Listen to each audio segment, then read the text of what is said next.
Энэ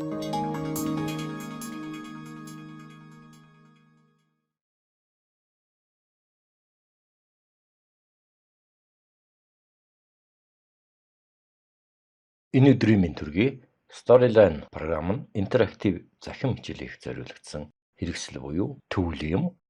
Энэ програмыг сурахад хүндрэл багтаа хялбар гэж хийж болно.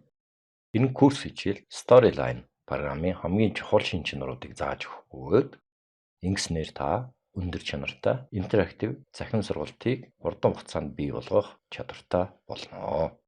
За жишээлбэл текст, аудио, зураг, тэмдэгт тэр ч байтугай видео гэх мэт медиаг Storyline-д хэрхэн оруулах талаар авч үзэх болно. Бид мөн интерактив тав, товч, слайд бий болохын тулд триггер давхаргын тухай ойлголтыг авах болно. За мөн Storyline програмын асуулт хариултын функцүүдийг үзэл судалгаас гадна энэ хичээлийг цахим сургалтын судлаач багшийн туршлагын дагуу боловсруулсан болно. Цахим сургалтын ертөнцид англиар course authoring tool гэж хэлдэг. Багш та өөрөө курс хичээлийн зохиогч нь болж интерактив хичээл хийх боломж олгодог хэрэгслүүд, програмууд зөндөө бий.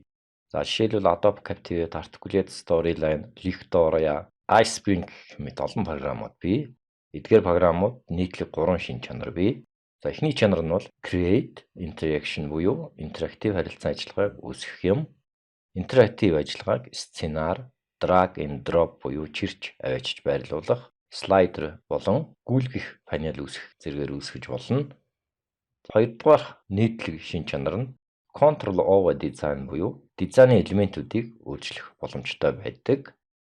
Гуравдугаар шин чанар нь Assets буюу нэмэлт туслах элементүүдийн архив, номын санта байдаг.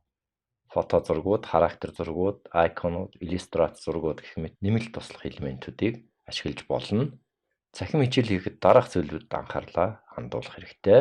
За үүнд бол бүтээл сэтгэлгээ, үр дүнтэй ажиллах, ижил төстэй ажлуудаас санаа сэтэл авах, тууштай ажиллах, за визуал сонирхлыг татах, урд чадвараа дээшлүүлэх, за мэдээж IT мэдлэгээ сайжруулах, судал сурах зэрэг эдгээр болно. За ингээд интерактив ажиллагаатай захим хичээл хийх зорилттой Articulate Storyline програмыг судалж сурах хичээл рүүгээ орё.